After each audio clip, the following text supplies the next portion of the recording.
મિત્રો જેઈ ની અંદર એક બહુ મસ્ત પ્રશ્ન પૂછ્યો છે જેમાં એક સારામાં સારો મંકી છે. મંકી એટલે આપણે બધા એને ફેવરેટ જ સમજીએ છીએ. જો આ મંકી જે છે ને એક દોરી ઉપર ચડે છે જે જડી છે, બરાબર, અહીંયાથી જડિત દોરી છે એની ઉપર ચડવાનો ટ્રાય કરે છે. તમે ક્યારે એવું વિચાર્યું કે આ જે દોરી છે, જ્યારે કોઈ મંકી એની પર ચડે તો એની પર ટેન્શન આવે, દોરી પર ટેન્શન એટલે જે તમે લો છો એ નહીં, ટેન્શન એટલે તણાવ. તો એ તણાવ એને ઉપર તરફ લાગે. જેઈ ની અંદર આ ક્વેશ્ચન પૂછાય છે, નોર્મલ નીટ નો પ્રશ્ન નથી, બરાબર. જેઈ ની અંદર ક્વેશ્ચન પૂછાય છે કેસ 1 એની અંદર એવો છે, જો તણાવ ના લીધે, બરાબર, વાંદરા ઉપર તરફ વાંદરો જાય છે, તણાવ ઉપર તરફ લાગે છે, તો ઓલવેઝ જે ઉપર તરફ હોય અને એને નીચે તરફ જે એનું mg છે, બરાબર, વેટ, એમાંથી બાદ કરો.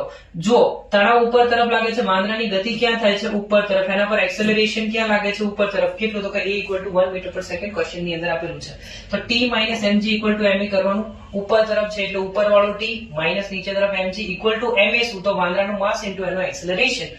t = mg + ma. પેલી બાજુ જાય તો એવું થાય. ધેન t = m ને કોમન લઈ લો, g + a 15 આ 165 ન્યૂટન તમને મળશે. તમને કોઈ એવું પૂછે કે વાંદરાને આટલું બળ, તો ટેન્શન આટલું છે, બરાબર, વાંદરાને ટેન્શન આટલું લાગે છે, તો ટાઈમ કેટલો લાગશે ઉપર ચડતા? તો ઉપરનું ડિસ્ટન્સ તમને આપી દીધું હોય દોરીનું 5 મીટર, આપી દીધું હોય 5 મીટર. જો ડિસ્ટન્સ 5 મીટર આપેલું હોય તો ut + half at square માં u એટલે ઇનિશિયલ વેલોસિટી એની 0 થઈ જાય.